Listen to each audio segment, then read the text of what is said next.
Hello everyone, welcome to my YouTube channel Dinesh Math Classes. आज को हाम्रो next topic छ प्लेन चैप्टर में एंगल बिट्विन टू प्लेन्स। दुईटा प्लेन बीच को एंगल कसरी निकाल्ने तो यो फिगर में हेर, यो फिगर में देखाइएको छ दुईटा प्लेन। एउटा प्लेन यो हो, यो सर्फेस के यो सर्फेस, एउटा प्लेन यो हो, अर्को प्लेन यो हो, यो सर्फेस यो। अनि दुईटा प्लेन बीच को एंगल निकाल्नु छ। तो यो जुन लाइन छ नि, यो लाइन यो दुईटै प्लेन को इंटरसेक्शन लाइन हो। This line is the line of intersection of this two planes. यो कुरा म किन भन्दैछु थाहा हुनु पर्यो। जब दुईटा लाइनहरु इंटरसेक्ट गर्छन्, जब दुईटा लाइनहरु इंटरसेक्ट गर्छन् त के बन्छ, एउटा प्वाइन्ट बन्छ। त्यही भएर हामी भन्छौं point of intersection of two lines. तर जब दुईटा प्लेनहरु इंटरसेक्शन गर्छन् त्यहाँ के बन्छ, लाइन अफ इंटरसेक्शन। यो लाइन बन्छ। दुईटा प्लेनले एकअर्कालाई काटेपछि लाइन बन्छ। जस्तै यो फिगरमा यो लाइन हो।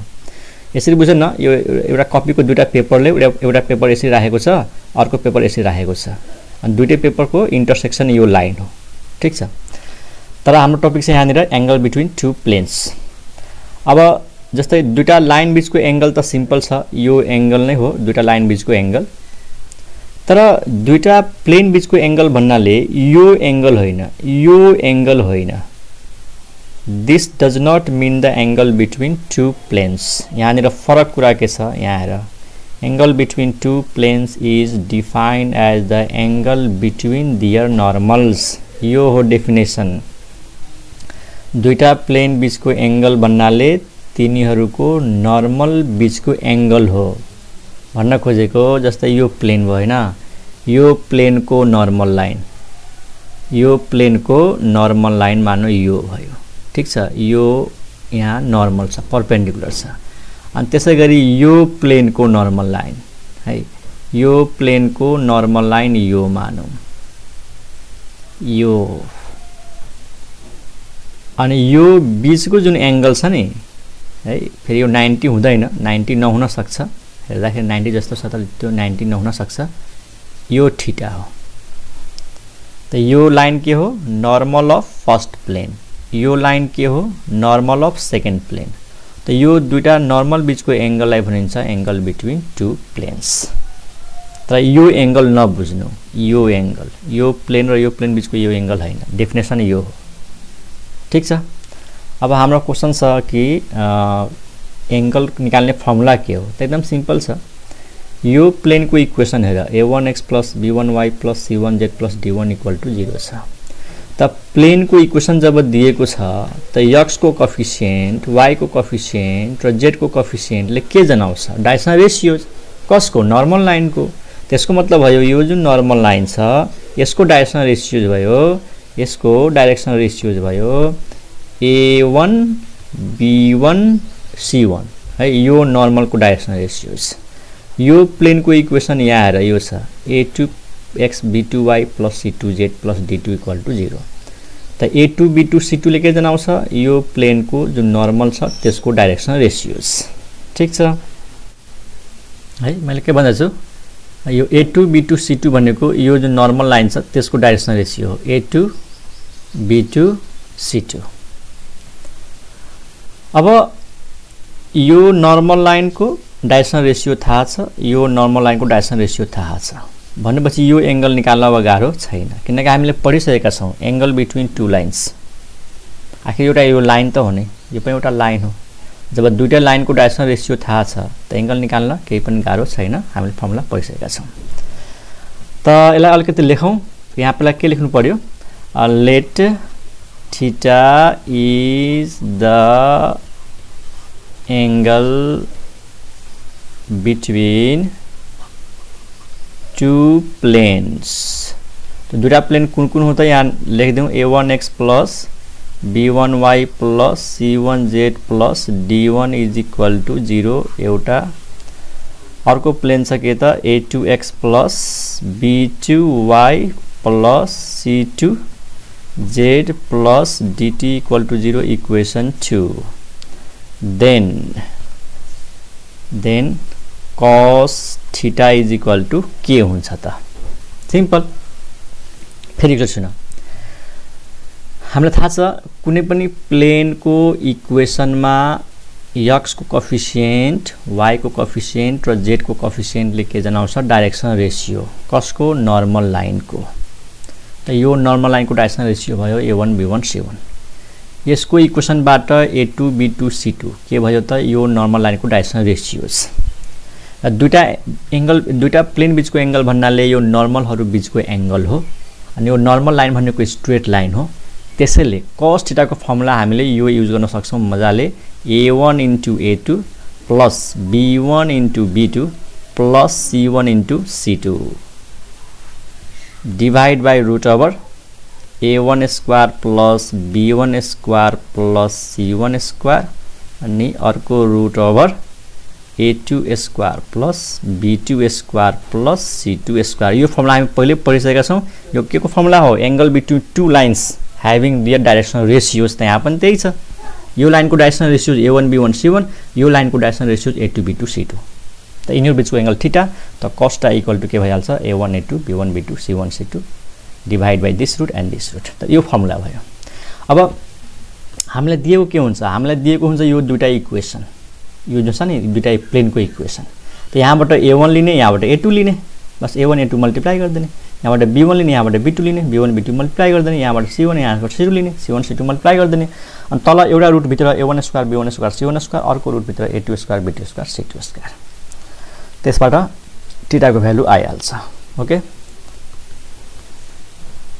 मतलब हामी यो लेख्न सक्छौं theta is equal to cos inverse हैन cos इन्भर्स अनि ब्र्याकेटमा a1 a2 plus b1 b2 plus c1 c2 अनि डिवाइड मा दुईटा रुट हुन्छ एउटा रुट भित्र a1 square plus b1 square plus c1 square अनि अर्को रुट भित्र हुन्छ a2 square plus b2 square plus c2 square. Okay त एउटा एक्जाम्पल गरिहालौं सजिलो छ गाह्रो छैन। Find the angle between two planes। त मैले यो एक्जाम्पलको रूपमा लिएको छु। यो बुककै क्वेशन हो। यो प्लेन र यो प्लेन बीचको एंगल निकाल्नु छ। सोलुसन सजिलो छ र। पहिलो जुन इक्वेसन छ यहाँबाट x को कोएफिसिएन्ट कति छ 1 हैन यहाँ 1 2 1 त्यो भयो a1 b1 c1 ठीक। a1 भनेको 1 अनि b1 भनेको 2 र c1 भनेको 1 यहाँबाट है x y z को कोएफिसिएन्ट a1 b1 c2 र अर्को जुन इक्वेसन छ यसबाट यो भयो a2 अनि यहाँ 1 त्यो भयो b2 यहाँ भयो -1 त्यो भयो c2। त a2 भनेको 2 b2 भनेको 1 र c2 भनेको -1। अब माथिको फर्मुलामा राख्दियौ हैन। त cos थीटा इक्वल टु के हुन्छ इज इक्वल टु ल यहाँ फर्मुला छ a1 a2 त a1 भनेको 1 a2 भनेको 2 त यो भयो 1 into 2 plus b1 b2 b1 b2 2 into 1 2 into 1 plus 1 into -1 1 into -1 एउटा रुट भित्र a1 स्क्वायर त a1 को स्क्वायर 1 को square 1 b1 square 4 c1 square 1 अर्को रुट भित्र a2 square 4 b2 square 1 c2 को स्क्वायर -1 को स्क्वायर 1। अब यसलाई क्याल्कुलेट गरौँ। यो कति भयो 1 into 2 यो 2 into 1 यो 2 र यो 2 4 भयो 4 - 1 यो भयो 3 4 plus 1 plus 1 यो भयो √/6 यो भयो √/6 √/6 र √/6 मल्टिप्लाई गरेपछि 6 भयो अनि यो भनेको 1/2 हैन। त cos theta equal to half त थीटा इज इक्वल टु के भयो त 60 डिग्री हैन। 60 लेख चाहे π/3 लेख एउटै कुरा हो। This is the answer. Okay अब नेक्स्ट टपिक में जाऊँ। Next topic condition of perpendicularity of two planes है। यो चाहिँ नोट में लेखौं नोट 1 के हो यो condition of perpendicularity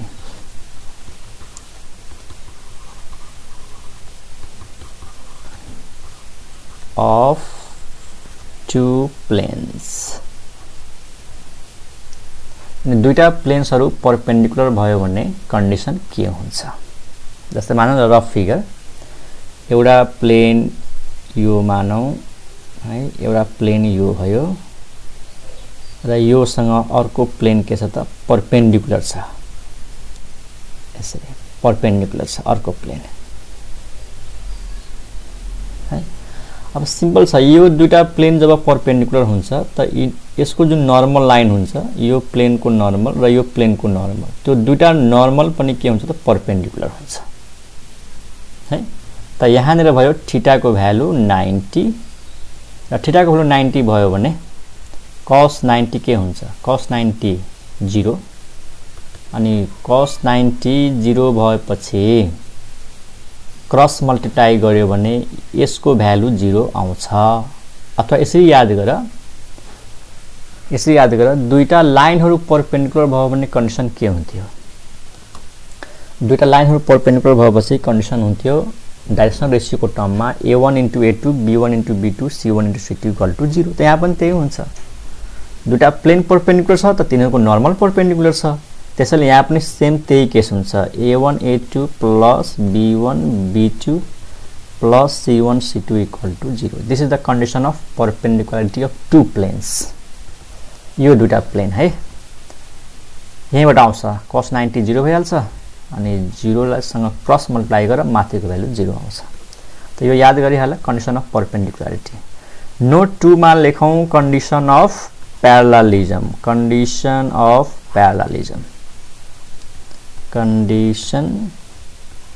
of parallelism of two planes जब दुईटा प्लेन प्यारलल हुन्छन् त कन्डिसन के हुन्छ त सिम्पल जब दुईटा प्लेन प्यारलल हुन्छ यो रफ फिगर हेर एउटा प्लेन यो मानौ एउटा प्लेन यो मानौ यो दुईटा प्लेन प्यारलल छ त यसको नर्मल लाइन पनि त प्यारलल भइहाल्छ यो प्लेन को नर्मल अनि यो प्लेन को नर्मल पनि प्यारलल हुन्छ जब दुईटा लाइन प्यारलल छ त हामीसँग फर्मुला त छ पहिले देखि नै हामीले पढिसकेका छौं स्ट्रेट लाइनमा के पढ्यौं यो च्याप्टरमा यो भन्दा अगाडिको च्याप्टरमा कि दुईटा लाइन प्यारलल भयो भने यो कन्डिसन हुँदैन a1/a2 = b1/b2 = c1/c2 त्यहाँ पनि त्यही हुन्छ हेर यो नर्मल को डाइरेक्सनल रेशियो के हो a1 b1 c1 यो नर्मल को डाइरेक्सनल रेशियो के हो a2 b2 c2 यो नर्मल प्यारलल छ त दुईटा लाइन प्यारलल भएपछि यही त कन्डिसन हो त हामीले यसरी बुझ्ने कि दुईटा प्लेन प्यारलल होस् या दुईटा लाइन प्यारलल होस् यो फर्मुला याद गर्ने लाइन को केसमा a1 b1 c1 directional ratio हुन्छ एउटा लाइन को a2 b2 c2 अर्को लाइन को डाइरेक्सनल रेशियो हुन्छ प्लेन को केसमा यो x को कोएफिसिएन्ट हुन्छ यो y को कोएफिसिएन्ट हुन्छ यो z को कोएफिसिएन्ट हुन्छ एउटा प्लेनमा अर्को इक्वेसनमा यो पनि x को कोएफिसिएन्ट यो y को कोएफिसिएन्ट यो z को कोएफिसिएन्ट है तर कन्डिसन चाहिँ सेम छ फेरि सुन दुईटा प्लेन प्यारलल होस् या दुईटा लाइन प्यारलल होस् यो फर्मुला दुईटा प्लेन परपेंडिकुलर होस् या दुईटा लाइन परपेंडिकुलर होस् यो फर्मुला त यो भयो condition of parallelism of two planes note 3 मा लेखौं नोट 3 मा एउटा म इम्पोर्टेन्ट फर्मुला लेख्दै छु equation of any plane parallel to given plane x plus by plus cz plus d = 0 is equation of any plane parallel to given plane ax plus by plus cz plus d = 0 is ax plus by plus cz plus k = 0 where k k is any scalar। यस्तो formula हामीले straight लाइनमा पनि पढ्थ्यौं, मतलब 2 dimensional ज्योमेट्रीमा। हामी 2 dimensional ज्योमेट्रीमा पढेको हो नि, एउटा लाइन दिएको छ अनि त्यो लाइनसँग प्यारलल कुनै लाइन छ भने त्यसको इक्वेसन कसरी निकाल्ने, सेम त्यही कन्सेप्ट यहाँनिर छ। यहाँ हेर, यो गिभन प्लेन छ अनि यो गिभन प्लेनसँग कुनै पनि प्लेन प्यारलल भयो भने त्यसको इक्वेसन यो हो। यसमा के फरक छ त कन्स्टेन्ट टर्म मात्रै फरक छ, बाकी x को कोएफिसिएन्ट, y को कोएफिसिएन्ट, z को कोएफिसिएन्ट सेम छ। यो गिभन प्लेन त योसँग प्यारलल प्लेन यो हो, बस d लाई हटाएर कन्स्टेन्ट राख्दै, यो कन्स्टेन्ट माइनसमा राख त यो कन्स्टेन्टलाई राइटमा राख, फरक पर्दैन। त्यसलाई म फिगरबाट बुझाउँछु। यो फर्मुला युज हुने गरी पनि क्वेशन आउँछ एक्जाममा। हेर, यो मानो यो प्लेन गिभन प्लेन भयो, दिस इज गिभन प्लेन। यसको इक्वेसन दिएको छ ax plus by plus cz plus d equal to 0। यो गिभन प्लेन। अब योसँग कुनै प्लेन प्यारलल छ है, योसँग कुनै प्लेन प्यारलल छ त यसको इक्वेसन लेख्नु पर्यो भने यसलाई हेरेर लेख्ने हो। x y z को टर्मलाई सेम राखिदिने, x y z को टर्मलाई सेम राखिदिने, खाली कन्स्टेन्टलाई चेन्ज गरिदिने, त्यसको फर्मुला बनिहाल्छ। ठीक छ। हेर, यस्तो किन हुन्छ, यो र यो प्यारलल छ भने त भर्खरै हामीले के पढ्यौं, condition of parallelism. a1 by a2 को रेशियो, b1 by b2 को रेशियो, c1 by c2 को रेशियो त इक्वल हुनु पर्यो नि। त हेर, a by a को रेशियो 1, b by b को रेशियो 1, c by c को रेशियो 1। ठीक। अब सेम स्ट्रेट लाइन जस्तै हो, सेम स्ट्रेट लाइन जस्तै हो। हामीले स्ट्रेट लाइनमा पनि त्यस्तै पढेको। जस्तै कुनै लाइन छ, यसको इक्वेसन है अलिकति रिभाइज गरौँ पहिलाको, ax plus by plus c equal to 0 अनि यो लाइनसँग प्यारलल छ त यसको इक्वेसन हुन्छ ax plus by plus k equal to 0। Constant मात्रै फरक गर्ने हो। र स्ट्रेट लाइनको केसमा परपेन्डिकुलरको पनि कन्डिसन हुन्छ, तर यहाँनिर परपेन्डिकुलरको कन्डिसन त्यस्तो छैन। भन्न खोजेको जस्तै दुईटा लाइन प्यारलल भयो भने त फर्मुला लेख्ने हो, सेम यस्तै हामी प्लेनमा पनि लेख्ने हो। तर दुईटा लाइन परपेन्डिकुलर छ भने पनि त्यहाँनिर एउटा ट्रिक हुन्छ, त यहाँनिर त्यो ट्रिक छैन प्लेनको केसमा, खाली प्यारललसँग रिलेटेड कन्डिसन छ यहाँनिर। यो टपिकमा हामी के सिक्यौं कि एउटा प्लेन दिएको छ र त्यो प्लेनसँग प्यारलल कुनै पनि प्लेन निकाल्नु पर्यो भने त्यसको फर्मुला लेख्नु पर्यो भने त्यही दिएको प्लेनबाटै लेख्ने हो। यो फर्मुलालाई कसरी युज गर्ने त एक्जाम्पल हेर, एक्जाम्पल हेर। त यो एउटा एक्जाम्पल हेर, find the equation of plane passing through the point 1 to 0 and parallel to this plane. मतलब एउटा प्लेन दिएको छ, फिगर हेर, यो दिएको प्लेन, ठीक, यो दिएको प्लेन अनि यो प्लेनसँग प्यारलल प्लेनको इक्वेसन निकाल। जुन प्लेन यो पोइन्टबाट पास भएको छ, मतलब हामीलाई यो प्लेनको एउटा पोइन्ट पनि थाहा छ 1, 2, 0। त यो गिभन प्लेन, यो प्लेनसँग प्यारलल प्लेन जुन यो पोइन्टबाट पास हुन्छ। हेर, यो पोइन्ट त दिनै पर्यो किनकि यो पोइन्ट दिएपछि बल्ल हामीले यो कन्स्टेन्टको भ्यालु निकाल्न सक्छौं। त्यो कन्स्टेन्टको भ्यालु निकाल्नको लागि क्वेशनमा केही न केही एक्स्ट्रा कन्डिसन हुन्छ। त हामीले यहाँनिर यसरी लेखौं, equation of plane parallel to given plane है, के लेखौं, equation of plane parallel to given plane is. त गिभन प्लेन के छ, x minus 2y plus z। त यो x y z को टर्म सेम राख, यो 8 लाई हटाएर त्यहाँनिर k राखिदेऊ। त x minus 2y plus z plus k is equal to 0। Given प्लेनसँग प्यारलल प्लेन भयो। यो x y z यो टर्म सेम राख्नुपर्छ, यो 8 लाई हटाएर k राखिदेऊ। अब k को भ्यालु त चाहियो। अब क्वेशनले त भनेकै छ कि यो जुन प्लेन छ यो पोइन्टबाट पास हुन्छ, त्यसको मतलब यो पोइन्टले यसलाई सेटिस्फाइड गर्छ। त हामीले यो पोइन्टलाई यसमा पुट गरिदिने। त यहाँनिर के लेखौं, पुट गरिदिएको यसमा put x is equal to 1 y is equal to 2 z is equal to 0 we get त x को भ्यालु 1 राख त हामीले के पाउँछौं त x को भ्यालु 1 y को भ्यालु 2 z को भ्यालु 0 अनि plus k is equal to 0 लाई सल्भ गर कति आयो -4 + 1 -3 त यहाँ k को भ्यालु आयो +3 यो भ्यालु इक्वेसन 1 मा राख्दियौ त्यही हुन्छ रिक्वायर्ड इक्वेसन अफ प्लेन ल from equation 1 x - 2y + z + 3 is equal to 0 and this is the answer. त बुझ्यो होला आई होप है त यो टपिक सकियो angle between two planes condition of perpendicularity condition of parallelism र त्यसमा एउटा यो पनि पढ्यौं कि एउटा प्लेनसँग कुनै अर्को प्लेन प्यारलल छ भने कसरी निकाल्ने परपेन्डिकुलर केसमा यस्तो क्वेशन आउँदैन है जस्तै यस्तो क्वेशन सोध्न सक्दैन find the equation of plane passing through the point and perpendicular to this plane perpendicular केसमा यस्तो क्वेशन नै बन्दैन त्यस्तो क्वेशन चाहिँ स्ट्रेट लाइनमा बन्थ्यो 2 डाइमेन्सन ज्योमेट्रीमा यहाँ प्यारललको केस मात्रै बन्छ ओके अब यसपछिको हाम्रो टपिक हुन्छ angle between a line and a plane हो त नेक्स्ट क्लासमा गरौँला यसमा यति राखौं ओके बाइ